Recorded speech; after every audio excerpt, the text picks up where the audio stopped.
చేసుకునే లోపల 100 సంవత్సరాల నుంచి వాయిదా పడుతూ వస్తున్న బీసీ కులగణన సర్వేను తెలంగాణ రాష్ట్ర ప్రభుత్వం నిర్వహించి దేశానికే ఆదర్శంగా నిలబడి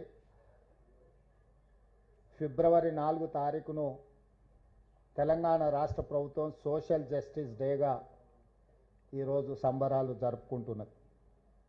ఈ సందర్భంగా తెలంగాణ రాష్ట్రంలో దాదాపుగా 3,55,00,000 ప్రజల యొక్క వివరాలు సేకరించి వివిధ సామాజిక వర్గాల యొక్క నేపథ్యాన్ని కులాలను గుర్తించి వాళ్ళ యొక్క socio economic education employment political and caste survey this is called సిపెక్. ఈ సర్వేని పూర్తి చేసుకొని తెలంగాణ రాష్ట్ర ప్రభుత్వం శాసనసభలో క్యాబినెట్లో 2 చట్టాలను చేసి కేంద్ర ప్రభుత్వ ఆమోదానికి పంపించడం జరిగింది. విద్యా ఉద్యోగ అవకాశాలలో బలహీన వర్గాలకు 42%, స్థానిక సంస్థలు రాజకీయాలలో 42% రిజర్వేషన్లు ఇవ్వాలని 2 తీర్మానాలు చేసి కేంద్ర ప్రభుత్వానికి పంపించడం జరిగింది గవర్నర్ ద్వారా. కేంద్ర ప్రభుత్వం తెలంగాణ రాష్ట్ర ప్రభుత్వం పంపించిన విద్యా ఉద్యోగ అవకాశాలకు సంబంధించిన 42% రిజర్వేషన్ల చట్టాన్ని, అదేవిధంగా స్థానిక సంస్థలలో రాజకీయ రిజర్వేషన్ల చట్టాన్ని ఆమోదించకుండా తాత్సారం చేస్తుంది. ఈ మధ్యకాలంలో తెలంగాణ రాష్ట్ర హైకోర్టు స్పష్టంగా ఆదేశాలు ఇచ్చింది. 90 రోజుల్లో స్థానిక సంస్థల ఎన్నికలను నిర్వహించాలి. ఆ ఎన్నికల నిర్వహణ కోసం 30 రోజుల్లో రిజర్వేషన్లను కూడా నిర్ణయించాలి అని. ఈ నేపథ్యంలో కేంద్ర ప్రభుత్వానికి మేము పంపించిన బిల్లుల యొక్క ఆమోదం కోసం తెలంగాణ రాష్ట్ర ప్రభుత్వం తరఫున కాంగ్రెస్ పార్టీ తరఫున మా మంత్రివర్గ సహచరులు పార్లమెంట్ సభ్యులు కలిసి లోక్సభలో ప్రధాన ప్రతిపక్ష నాయకుడైన శ్రీ రాహుల్ గాంధీ గారిని, రాజ్యసభలో ప్రధాన ప్రతిపక్ష నాయకుడైన శ్రీ మల్లికార్జున్ ఖర్గే గారిని కలిసి కేంద్ర ప్రభుత్వం మీద ఒత్తిడి తీసుకొచ్చి తెలంగాణ రాష్ట్ర ప్రభుత్వం యొక్క బిల్లుల ఆమోదం కోసం పార్లమెంటులో కేంద్ర ప్రభుత్వం మీద ఒత్తిడి చేయడానికి విజ్ఞప్తి చేయాలని చెప్పి ఈరోజు కేంద్ర ప్రభుత్వం మీద ఒత్తిడి కోసం తెలంగాణ రాష్ట్ర ప్రభుత్వం తరఫున మేము ఇక్కడికి రావడం జరిగింది. రేపు ఉదయం శ్రీ మల్లికార్జున్ ఖర్గే గారిని, శ్రీ రాహుల్ గాంధీ గారిని కలిసి మేము తెలంగాణ రాష్ట్ర ప్రభుత్వం తీసుకున్న నిర్ణయాలు, చేపట్టిన సర్వేకి సంబంధించిన అంశాలను వివరించడమే కాకుండా కేంద్ర ప్రభుత్వం మీద భారతీయ జనతా పార్టీ మీద ఒత్తిడి తీసుకొచ్చి కేంద్ర ప్రభుత్వం మెడలు వంచైనా సరే ఎడ్యుకేషన్ ఎంప్లాయ్మెంట్లో 42% రిజర్వేషన్, స్థానిక సంస్థల ఎన్నికల్లో 42% రిజర్వేషన్ సాధించడానికి సహకరించి మా తరఫున నిలబడి ఇండియా కూటమి అలయన్స్లో ఉండే వివిధ రాజకీయ పక్షాలను కూడా సమన్వయం చేసుకొని తెలంగాణ రాష్ట్రంలో బలహీన వర్గాలకు న్యాయం చెయ్యాలి అని చెప్పి విజ్ఞప్తి చేయడానికి ఢిల్లీకి రావడం జరిగింది. రేపు ఉదయం రాజ్యసభ లోక్సభ నాయకులకు వివరించి రేపు సాయంత్రం కాంగ్రెస్ పార్టీకి సంబంధించిన లోక్సభ రాజ్యసభ ఎంపీలకు కూడా ఈ సర్వేకి సంబంధించిన చేపట్టిన చర్యలను మొదటి రోజు నుంచి చివరి రోజు వరకు ప్రక్రియలో చేపట్టిన వివరాలను అన్నిటిని కూడా వివిధ రాష్ట్రాలకు సంబంధించిన పార్లమెంట్ సభ్యులకు వివరించాలని ఈరోజు నిర్ణయం తీసుకున్నాము. తద్వారా 2026 సంవత్సరంలో కేంద్ర ప్రభుత్వం చేపట్టబోయే జనగణనలో కులగణనను చేర్చాలి. కేంద్ర ప్రభుత్వాన్ని ఖచ్చితంగా ఒత్తిడి తీసుకొచ్చి ఈ దేశ జనాభాను మొత్తం 100 సంవత్సరాల నుంచి ఎదురు చూస్తున్న జనగణనలో కులగణనను చేర్చడానికి అవసరమైన ప్రణాళికలు కూడా సిద్ధం చేయడానికి రేపు సాయంత్రము వివిధ రాష్ట్రాలకు సంబంధించిన పార్లమెంట్ సభ్యులకు ఏ విధంగా ఈ జనగణనలో కులగణనను చేపట్టవచ్చు, తెలంగాణ రాష్ట్రం చేపట్టిన అన్ని వివరాలను కూడా వాళ్ళకి వివరించి ఈ దేశానికే తెలంగాణ రాష్ట్రం ఒక మోడల్గా, Telangana model socio economic education employment political and caste survey ఒక రోల్ మోడల్గా ఈ దేశానికి ఈరోజు మేము ఒక దిక్సూచిగా నిలబడదలుచుకున్నాం. దానికి సంబంధించి కేంద్ర ప్రభుత్వం మీద ఒత్తిడి తీసుకురావడానికి కార్యాచరణ తీసుకున్నాము. అందుకే ఈరోజు 30 రోజుల్లో హైకోర్టు ఆదేశాల మేరకు స్థానిక సంస్థల రిజర్వేషన్లను నిర్ణయించి 90 రోజుల్లో సెప్టెంబర్ 30 తారీఖు లోపల జిల్లా పరిషత్ ఎంపీటీసీ సర్పంచుల యొక్క ఎన్నికలు నిర్వహించాలని తెలంగాణ రాష్ట్ర ప్రభుత్వం కృతనిశ్చయంతో ఉంది. దాన్ని సాధించాలి అంటే కేంద్ర ప్రభుత్వం ఆ రిజర్వేషన్లను ఆమోదించాలి. కేంద్ర ప్రభుత్వం ఆమోదించాలి అంటే కేంద్ర ప్రభుత్వం మీద ఒత్తిడి తీసుకురావాలి. కేంద్ర ప్రభుత్వం మీద ఒత్తిడి తేవాలి అంటే పార్లమెంట్ సమావేశాలు జరుగుతున్నాయి. కాబట్టి ప్రధాన ప్రతిపక్ష నాయకులను కలిసి వీలైతే ఇండియా కూటమికి సంబంధించిన ఇతర రాజకీయ పార్టీలను కూడా సమన్వయం చేసుకొని ఈ రిజర్వేషన్లను సాధించి బలహీన వర్గాలకు న్యాయం చేయాలని ఈ పర్యటన చేపట్టినాం. మీడియా మిత్రుల సహకారాన్ని కూడా తెలంగాణ రాష్ట్ర ప్రభుత్వం ఆశిస్తున్నది. జాతీయ స్థాయిలో చర్చ జరగాల్సిన అవసరం ఉన్నది.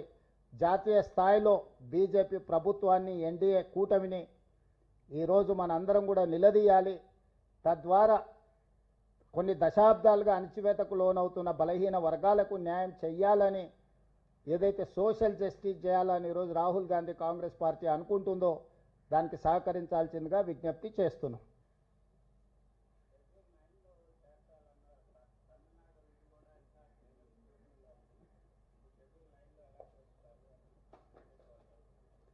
బీజేపీ వాళ్ళు వితండవాదం చేస్తున్నారు. శాసనసభలో చర్చ జరిగినప్పుడు బీజేపీ, బీఆర్ఎస్, ఎంఐఎం, సిపిఐ కూడా ఏకగ్రీవ తీర్మానానికి మద్దతు ఇచ్చింది. రాష్ట్ర బీజేపీ శాసనసభ్యులు ఒక పక్కన మద్దతు ఇస్తుంటే, కేంద్ర బీజేపీ తాత్సారం చేస్తుంటే, నూతనంగా నియామకం ద్వారా తెలంగాణ రాష్ట్ర అధ్యక్షుడిగా మారిన రామచంద్రరావు గారు మీరు ఎలా చేస్తారు, మీరు హామీ ఇచ్చుకుంటే మీరే చేసుకోండి, లేకపోతే ముస్లింలను రిజర్వేషన్ల నుంచి తొలగించండి అని చెప్పి వితండవాదం చేస్తున్నాడు. ఇవాళ బీజేపీకి ఒక రాజ్యాంగం, కాంగ్రెస్ పార్టీకి ఇంకొక రాజ్యాంగం లేదు. డాక్టర్ బాబాసాహెబ్ అంబేద్కర్ గారు ఇచ్చిన రాజ్యాంగం దేశ ప్రజలందరికీ ఒక్కటే. ఆ రాజ్యాంగానికి లోబడే ఈరోజు రిజర్వేషన్లు పెంచాలి అని అంటున్నాం. అదేవిధంగా భారతీయ జనతా పార్టీ తెలంగాణ రాష్ట్రానికి సంబంధించిన కిషన్ రెడ్డి నుంచి మొదలు పెడితే బండి సంజయ్ వరకు కేంద్ర మంత్రులుగా పనిచేస్తూ ముస్లిం రిజర్వేషన్లను మేము ఒప్పుకోము, తెలంగాణ రాష్ట్ర ప్రభుత్వం ముస్లింలను తొలగించే రిజర్వేషన్లను ప్రతిపాదిస్తే మేము మద్దతు ఇస్తామంటున్నా అని అంటున్నారు వాళ్ళు. అసలు వాళ్ళ అవగాహన ఉండి మాట్లాడుతున్నారా, అవగాహన లేకుండా మాట్లాడుతున్నారా నాకు తెలీదు. కానీ నేను సూటిగా కిషన్ రెడ్డి గారిని, బండి సంజయ్ గారిని నేను ప్రశ్నిస్తున్నా. నరేంద్ర మోడీ గారు జన్మించిన రాష్ట్రం గుజరాత్, నరేంద్ర మోడీ గారు ప్రాతినిధ్యం వహిస్తున్న రాష్ట్రం మహారాష్ట్ర. భారతీయ జనతా పార్టీకి మూలాలలో ఉన్న సిద్ధాంతకర్తలైన ఆర్ఎస్ఎస్ కేంద్ర కార్యాలయం మహారాష్ట్రలో ఉంది. ఈరోజు గుజరాత్లో, ఉత్తరప్రదేశ్లో, మహారాష్ట్రలో 40-50 సంవత్సరాల నుంచి ముస్లిం రిజర్వేషన్లు అమలు జరుగుతున్నాయి.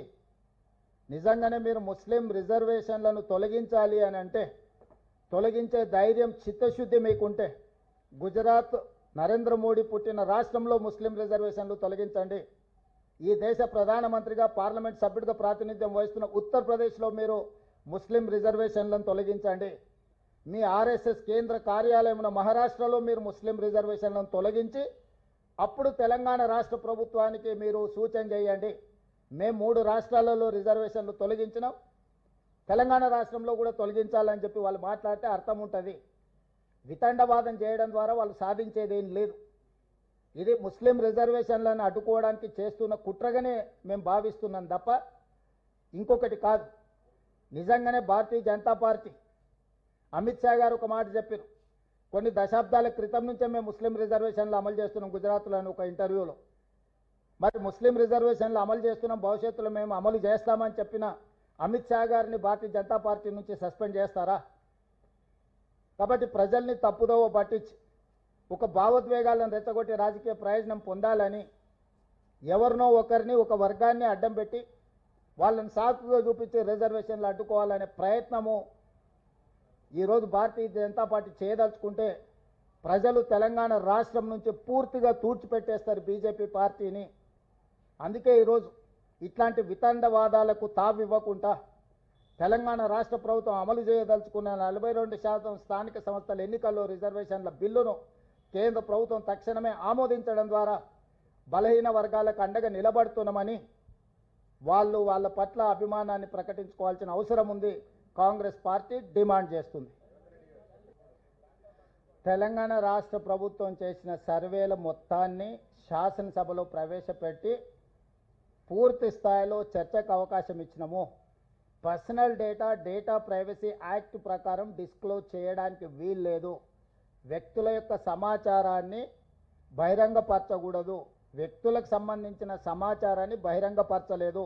మేము స్పష్టంగా చెప్పినాం. సర్వేల తర్వాత 56.4% బీసీలు ఉన్నారు, 17.45% ఎస్సీలు ఉన్నారు, 10.8% ఎస్టీలు ఉన్నారు, 10.9% ఉన్నత వర్గాలు ఉన్నారు. దాదాపుగా తెలంగాణ రాష్ట్రంలో దాదాపుగా 4% ప్రజలు మాకు ఏ కులము లేదు అని డిక్లేర్ చేసిండ్రు. ఇది ఒక new phenomena. 3.9% they have declared we don't have any caste. They have not declared their caste. This is very new phenomena in Telangana state. So ప్రతి వివరాలను అక్కడ పెట్టినాం. శాసనసభలో చర్చ పెట్టినాం.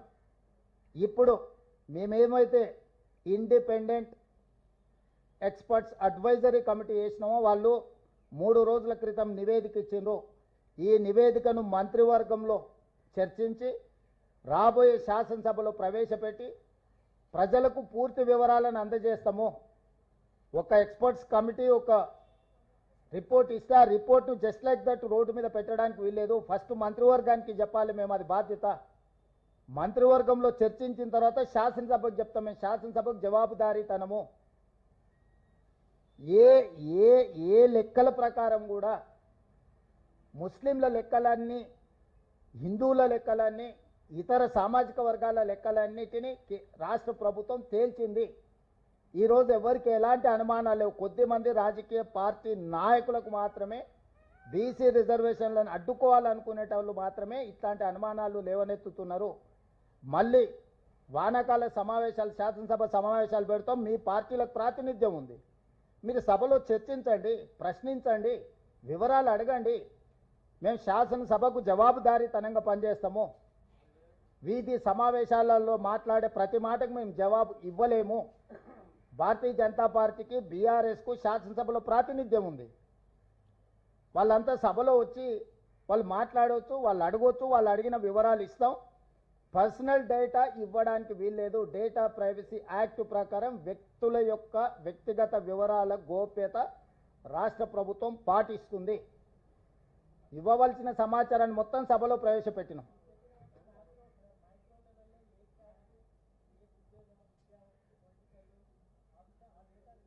డేటా మొత్తం అఫీషియల్గా ఉన్నది. వాళ్ళకి యాక్సెస్ ఇస్తామని చెప్పినాము.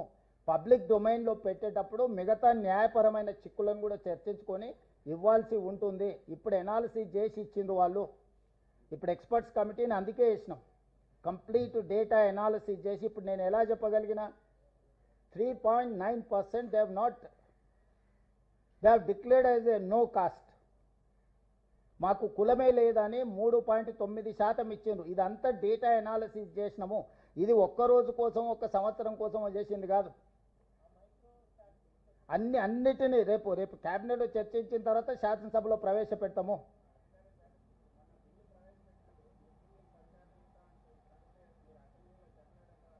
ఏంది ఎవరు చెప్పిన? ముస్లింలకు అసలు రిజర్వేషనే లేదు. మత ప్రాతిపదికన 0 రిజర్వేషన్. అవగాహన రాహిత్యంతో మాట్లాడుతుండ్రు. ముస్లిం ప్రాక్టీస్, మతం అనేది నీ ఆచరణ. హిందూ మత సాంప్రదాయాలను పాటించే వాళ్ళు ఉన్నారు, ముస్లిం మత సాంప్రదాయాలను పాటించే వాళ్ళు ఉన్నారు, సిక్కు మత సాంప్రదాయాన్ని పాటించే వాళ్ళు ఉన్నారు, జైన్ మతాన్ని పాటించే వాళ్ళు ఉన్నారు, క్రిస్టియన్ మతాన్ని పాటించే వాళ్ళు ఉన్నారు. ఎన్నో రకాల మతాలను, సాంప్రదాయాలను పాటించే వాళ్ళు ఉన్నారు. బౌద్ధం కూడా స్వీకరించిన వాళ్ళు ఉన్నారు. ఇవన్నీ మాకు ప్రాతిపదికనే కాదు, వెనుకబాటుతనమే ప్రాతిపదిక. Socio economic, education, employment, political and caste survey ఇది.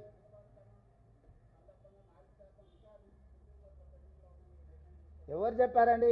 ముస్లిం రిజర్వేషన్ ఎప్పటి నుంచో ఉంది. ఈ గ్రూప్ మాత్రమే 4.8. That is not for Muslims, that is for backward caste. మీ ఇంటర్ప్రిటేషన్లోనే, మీ అనువాదంలోనే తప్పులు ఉన్నాయి. గతంలో ఏబిసిడి ఉండేది, ఇప్పుడు ఈ యాడ్ అయింది. ఏబిసిడిలో దూదేకులు ఎప్పటి నుంచో రిజర్వేషన్ ఉంది, మీకు తెలుసు కదా? తెలుసా మీకు? చాలా మంది ఉన్నారు. 1979 నుంచి రిజర్వేషన్లు ఉన్నాయి ముస్లింలకు. చాలా కులాలు ఉన్నాయి, నా దగ్గర పూర్తి డేటా ఉంది. ఏ ఏ ఏ సామాజిక వర్గాలు ఉత్తరప్రదేశ్లో ఉన్నాయో నేను చదివి వినిపిస్తా, ఎన్ని కులాలు ఉత్తరప్రదేశ్లో ఉన్నాయో. అంటే బీజేపీ వాళ్ళు మొండివాదన తొండివాదన చేయడానికి బయలుదేరారు. మధ్యప్రదేశ్లో 87 కులాలు ఉంటే దీంట్లో దాదాపుగా వీళ్ళకు 38 కులాలు ముస్లింలకు సంబంధించిన ఉపకులాలు బీసీ రిజర్వేషన్లు అనుభవిస్తున్నారు మధ్యప్రదేశ్లో. ఉత్తరప్రదేశ్లో 5 ముస్లిం కులాలు అనుభవిస్తున్నారు. ఫకీర్, మెమెన్, ముస్లిం కాయస్, హజాం, షేక్, సర్వారి. ఈ ముస్లిం కులాలు ఉత్తరప్రదేశ్లో నరేంద్ర మోడీ ప్రాతినిధ్యం వహించే రాష్ట్రంలో ఉన్నారు. గుజరాత్లో 28 కులాలు ఉన్నాయి. మొత్తం చదివినిపించమంటే వినిపిస్తా. అదేవిధంగా బీహార్లో ప్రతి దగ్గర, మహారాష్ట్రలో ఈరోజు తొండివాదన చేయడానికి బీజేపీ వాళ్ళు బయలుదేరినరు. మొత్తం రీసెర్చ్ అనాలిసిస్ ఉన్నది నా దగ్గర.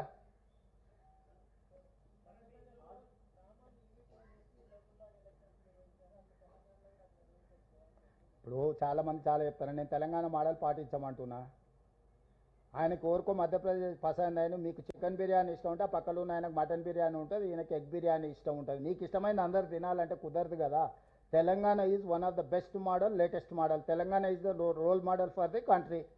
You have to adopt Telangana model. That's all. That is what my advice to prime minister.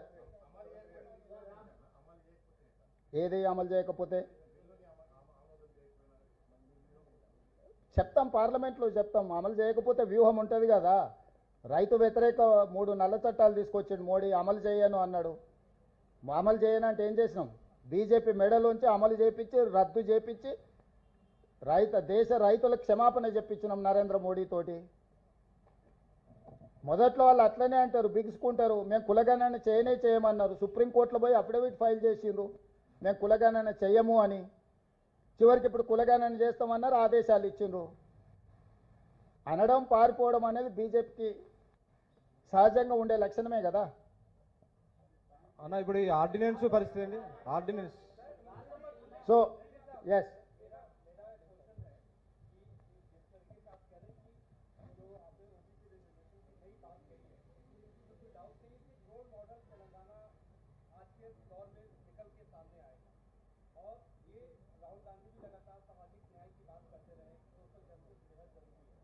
Social justice बेहद जरूरी है, उसको लेके आपने एक बड़ा फैसला लिया है। 23% से लेके 42% तक की आपने बात कर दी है। दिल्ली में कल आप पार्टी आला कमान के नेताओं से भी मुलाकात करने वाले हैं, जहां पे तमाम बड़े नेता शामिल होंगे। आपने पहले अपने भाषण में कहा कि सोनिया जी का विजन हम तेलंगाना में आगे लेकर बढ़ाएंगे। सोनिया अम्मा कह के हमेशा आप बुलाते हैं, उनको रहें। सवाल ये है कि किस तरीके से कल अपने आला कमान को ये सारी बातों को बताएंगे, और तेलंगाना के भीतर जो आप करने जा रहे हैं ये कितना बड़ा गेम चेंजर होगा? तो मैं एक बात साहब कहना चाहता हूँ, इसीलिए हम तेलंगाना राज्य सरकार के तरफ से हमारे मंत्रीगण के साथ साथ हमारे लोकसभा राज्यसभा एमपीओ के साथ साथ कल हम लोग leader of opposition in Lok Sabha Rahul Gandhi ji से, leader of opposition in Rajya Sabha Mallikarjun खड़गे जी से कल सवेरे हम लोग मिलने वाले हैं। क्योंकि February 4, 2024 में हम शुरुआत किए, February 4, 2025 में हम कंप्लीट किए। जनगणना में जाति गणना हम लोग पूरे किए। इसीलिए तेलंगाना राज्य ने ये फैसला किया, February 4th is social justice day. Every year February 4th we are going to celebrate as a social justice day. We have done meticulously, scientifically, and we have passed a resolution, we have passed a bill 42% education employment में OBC reservation देने के लिए, और politics in local bodies 42% reservation के लिए हम bill बनाए। ये 2 बिल गवर्नर के थ्रू केंद्र सरकार को हम भेज दिए। बहुत महीने हो गए, केंद्र सरकार ने इसके बारे में कुछ फैसला नहीं कर रहा है। इसीलिए अभी लोकसभा राज्यसभा चल रहा है, इसीलिए सड़क से लेकर संसद तक लड़ने के लिए हम तैयार होकर तेलंगाना राज्य से हम सब लोग दिल्ली आ चुके हैं। कल सवेरे हम लोग राहुल जी, खड़गे जी से मिलकर हम ये गुजारिश करेंगे कि लोकसभा और राज्यसभा में हमारा मदद आए, और शाम को 5 बजे हम लोग पूरा लोकसभा और राज्यसभा कांग्रेस के एमपीओं को जो प्रोसेस ने हम लोग अडॉप्ट किए, जो मेटिकुलस हम काम किए, उसके बाद जो डेटा पूरा हम लोग असेंबली में बोलकर बिल बनाने के बाद हम लोग एक independent expert advisory committee headed by justice Sudarshan Reddy and different experts को एक कमिटी बनाए। ये डेटा पूरा उन लोगों को दिए, डेटा एनालिसिस किए, और एनालिसिस के साथ साथ हमको सुझाव दे आगे हम कैसे कार्रवाई चलाना है। तो उन लोग भी सुझाव दिए, आने वाले कैबिनेट में हम लोग उसका अप्रूवल लेकर असेंबली में चर्चा में लागू करेंगे। उसके आगे हम लोग welfare, development, education, health and political reservation के लिए ये डेटा हम लोग इस्तेमाल करने वाले हैं। इसीलिए आज केंद्र सरकार ने हमें बात नहीं मान रहा है।